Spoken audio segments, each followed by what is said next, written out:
Hi friends, அண்ணா சீரியலை பற்றி தான் நம்ம இந்த வீடியோக்குள்ளே பார்க்க போகிறோம். வாங்க நம்ம வீடியோக்குள்ளே போகலாம். ரத்னா காஃபி எடுத்துக்கொண்டுட்டு வராங்க. இப்போ வெங்கடேஷ் பக்கத்தில் இருக்கும்போது அப்போ சண்முகம் சொல்கிறாங்க, ஃபஸ்ட்டு மாப்பிள்ளைக்கு காஃபி கொடு அப்படிங்கும்போது, இல்லைன்னா ஃபஸ்ட்டு நீ எடுத்துக்கோ அப்படிங்கவும் அப்போ சண்முகம் காஃபி எடுத்துக்கிட்டுதாங்க. அடுத்து பார்த்தோம்னா வெங்கடேஷ் காஃபி எடுக்கிறாங்க.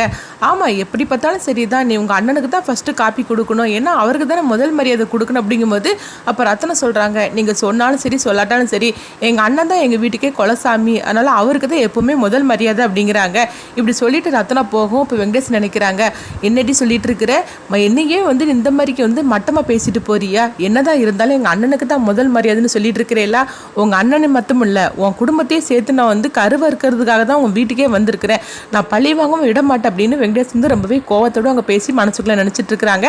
அடுத்தவங்க பார்த்தோம்னா சவுந்தரபாண்டியை தான் காட்டுறாங்க. அப்போ பாண்டியம்மாள் வராங்க. பாண்டியம்மா பார்த்ததுமே சவுந்தரபாண்டியை அதிர்ச்சி அடைகிறாங்க.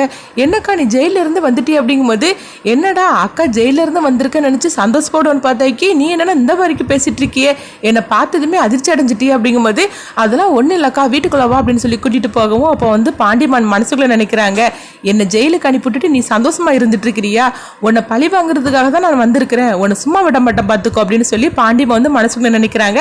அப்போ சவுந்தரபாண்டி பயத்தோட இருந்துட்டு இருக்கிறாங்க.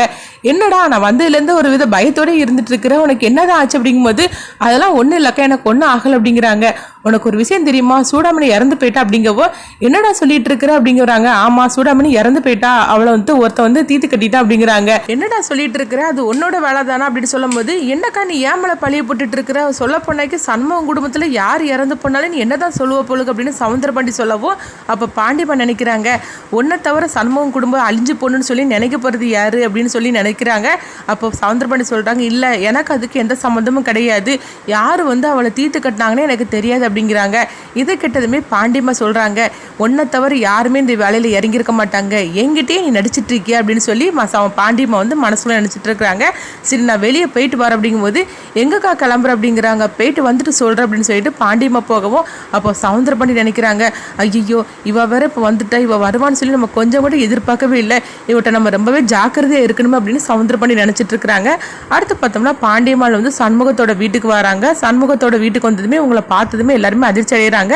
அப்போ வெங்கடேஷ் பார்க்குறாங்க, இவங்க எதுக்காக இப்போ வந்திருக்காங்க அப்படின்னு சொல்லி பார்த்துட்டு இருக்கும்போது பாண்டியம்மா கேட்குறாங்க, என்னட்டி உங்க அம்மா இறந்து போயிட்டாலாமே, கேள்விப்பட்டு தானே வந்திருக்கிற அப்படிங்கவும் இதை கேட்டுட்டு ரத்னா கோபப்பட்டு இருக்கிறாங்க. உங்களை யார் இந்த வீட்டுக்கு வர சொன்னா, ஒழுங்க மரியாதை இங்க இருந்து போங்க அப்படிங்கும்போது, உங்க அம்மா இறந்து போயிட்டதுக்காக உங்களுக்கு எல்லாம் ஆறுதல் சொல்லலாம்னு சொல்லிட்டு நான் வந்தேன், நீ என்னன்னா வந்த என்னையே வீட்டு விட்டே போக சொல்றீ அப்படின்னு சொல்லவும், உங்களை மாதிரிக்கு ஒருத்தவங்க என் வீட்டுக்கு வரதை நான் விரும்பவும் இல்லை, நீங்க எங்க அம்மா பத்தி விசாரிக்க வேண்டிய அவசியமே இல்லை, ஒழுங்க மரியாதை வீட்டை விட்டு போங்க அப்படின்னு ரத்னா சொல்லும் போது அப்போ பாண்டியம்மாள் கேட்குறாங்க, என்ன ரத்னா உனக்கு கல்யாணம் வர ஆயிடுச்சாம, அதையும் நான் கேள்விப்பட்டேன் அப்படிங்கும்போது, என்ன மாப்பிள்ளை வீட்டோட வந்துட்டாரா அப்படின்னு வெங்கடேஷை பார்த்து கேட்கவும், இங்க பாருங்க என் விஷயத்துல நீங்க எதுவும் தலையிட்டு இருக்காதீங்க, ஒழுங்கு மரியாதை எங்க அண்ணன் வர முன்னாடி போயிருங்க அப்படின்னு சொல்லவும் அப்போ பாண்டியம்மா சிரிச்சுக்கிட்டே வராங்க. வெங்கடேஷ் ஒரு திட்டத்தை போடுறாரு, இந்த பாண்டியம்மா கூட நம்ம சேர்ந்தோம்னா சண்முகத்தோட குடும்பத்தை சீக்கிரமாவே நம்ம பிரிச்சு அழிச்சிடலாம் போலுக்கு அப்படின்னு சொல்லி வெங்கடேஷ் ஒரு பிளானை போட்டுட்டு இருக்கிறாங்க.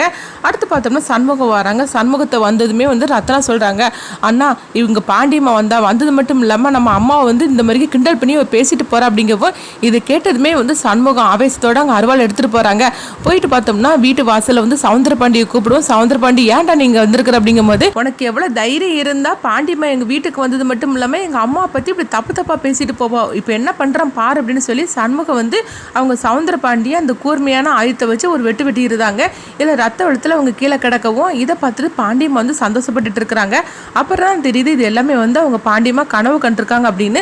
அதாவது சண்முகம் சவுந்தரபாண்டியை அவங்க வெட்டுற மாதிரிக்கு அவங்க கனவு கண்டிருக்காங்கன்னு.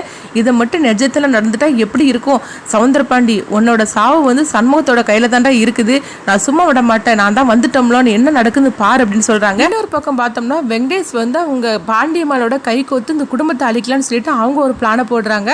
ஆக மொத்தத்துல சண்முகத்தோட குடும்பத்தை அழிக்கிறதுக்காக எல்லாருமே இந்த மாதிரி பிரச்சனையை பண்ணிட்டு இருக்கிறாங்க. அடுத்து அந்த கதை என்ன மாதிரி கொண்டுட்டு போவாங்க, இவங்களோட இருந்து சண்முகம் தன்னுடைய குடும்பத்தை எப்படி காப்பாற்ற போறாங்க அப்படின்னு சொல்லிட்டு நம்மள வெயிட் பண்ணி பார்க்கலாம்.